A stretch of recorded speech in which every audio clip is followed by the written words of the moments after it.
Allahumma inni as'aluka ilman nafi'an wa rizqan tayyiban wa amalan mutaqabbala. Dear student, this is page 266, unit number 17. आज हम करेंगे question number 3, that is define the following.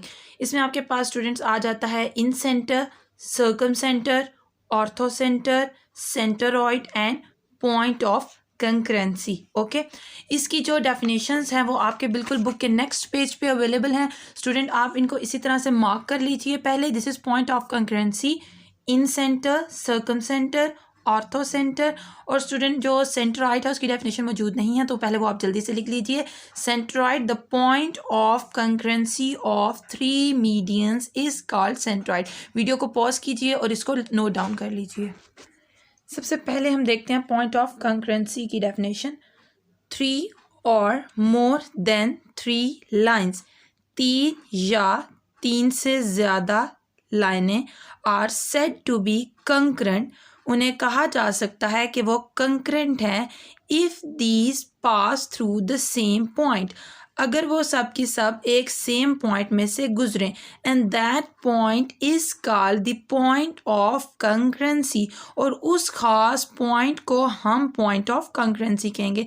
तो student पहली तो बात यह है कि यहाँ पर 2 definition at a time cover हो जाती हैं. चलें हम इसे देखते हैं.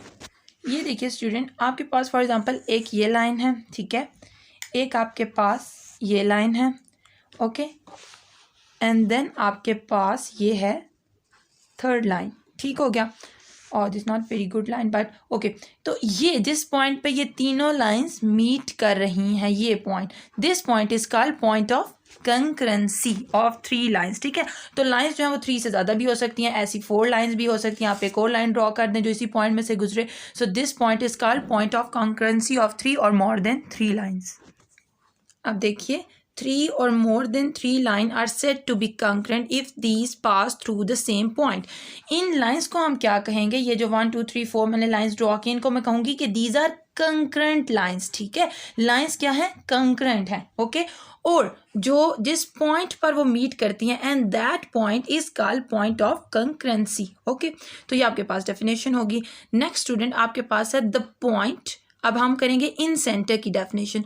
The point where the internal bisector of the angles of a triangle meet is called incentre of a triangle. ये स्टूडेंट आपके पास एक ट्राइंगल है, इसके आपको याद होगा कि हमने बाइसेक्टर ड्रॉ किए थे. एंगल के बाइसेक्टर वो क्या था? जो एंगल को 2 इक्वल पार्ट्स में डिवाइड करता है. ओके, फॉर एग्जांपल एक आपके पास ये बाइसेक्टर हो गया, सिमिलरली एक आपके पास ये बाइसेक्टर हो गया, और थर्ड आपके पास ये. ठीक है, बाइसेक्टर जो एंगल को 2 इक्वल पार्ट्स में डिवाइड कर रहा है. तो ये जो पॉइंट होगा ना, ये जहाँ पर 3 जो bisector of the angle meet कर रहे हैं, this point is called incentre. The point where the internal bisectors of the angle, ये जो सारे इसके एंगल हैं ये इंटरनल एंगल्स हैं ना, ट्राइंगल के अंदर हैं. ठीक है, तो इसके जो बाइसेक्टर्स हैं इनका नाम भी क्या है? Internal bisectors.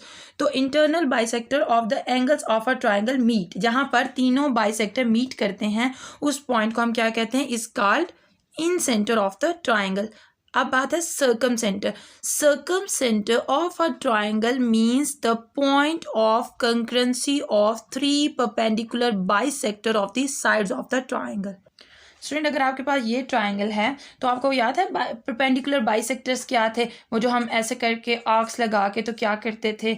ये लाइन ड्रॉ कर लेते थे. ठीक है, ये बिल्कुल मिड पर, इस लाइन को मिड पर मीट करती थी. इसी तरह ये हम लाइन ड्रॉ कर लेते थे, वो इसको मिड पॉइंट पे, ये जो साइड थी इसको मिड पे मीट करते हुए पास करती थी. इसी तरह इस साइड से भी हम इसके ऊपर एक ऐसी लाइन ड्रॉ कर लेते हैं जो इसके मिड में से गुजरती है. ठीक है, तो दीज 3 लाइन जो एक सेम पॉइंट में से पास करती हैं, this point is called circum centre. ये क्या है स्टूडेंट? ये जो मैंने लाइंस ड्रॉ किए हैं, दीज आर परपेंडिकुलर बाइसेक्टर्स. ठीक है ना, कि ये बाइसेक्ट कर रहे हैं, ट्राइंगल की साइड्स को 2 इक्वल पार्ट में डिवाइड करते हैं और साथ में 90 का एंगल बनाते हैं. ठीक है, तो परपेंडिकुलर मतलब 90 एंगल बना रहे हैं, बाइसेक्ट 2 इक्वल पार्ट में डिवाइड करते हैं. Circum center of a triangle means the point of concurrency of 3 perpendicular bisectors of the sides of the triangle. ये जो ट्राइंगल की साइड्स थी इनके परपेंडिकुलर बाइसेक्टर जिस पॉइंट पे मीट करते हैं वो पॉइंट कहलाता है circum centre. Okay, next student आपके पास डेफिनेशन है ortho centre. Orthocentre of a Triangle means the point of concurrency of 3 altitudes of the triangle. ये स्टूडेंट आपके पास एक ट्राइंगल है, तो कोई भी अब इस ट्राइंगल में ऐसी लाइन, ठीक है, इस वर्टेक्स से इस पर हमने ऐसी लाइन ड्रॉ करनी है जो कि यानी वर्टेक्स से इस पर 90 एंगल बनाए, ठीक है. So this is called altitude. Okay, इसी तरह इस वर्टेक्स से इस लाइन पर हमने एक परपेंडिकुलर ड्रॉ करना है, ठीक है. So this is called the altitude. Similarly इस वर्टेक्स से इस सामने वाली लाइन पर हमने, सामने वाली साइड पर हमने परपेंडिकुलर ड्रॉ करना है. This is called altitude. Sorry, यहाँ पर ये जो पॉइंट होगा जहाँ पर ये 3 एल्टीट्यूड्स मीट कर रहे हैं, okay, this is called the ortho centre of a triangle. ठीक है, जहाँ पर तीनों एल्टीट्यूड्स वाली लाइंस जो है वो मीट करती हैं. Orthocentre of a triangle means the point of concurrency of 3 altitudes of a triangle. Student, last में आपके पास centroid, the point of concurrency of 3 medians is called सेंटरॉइड.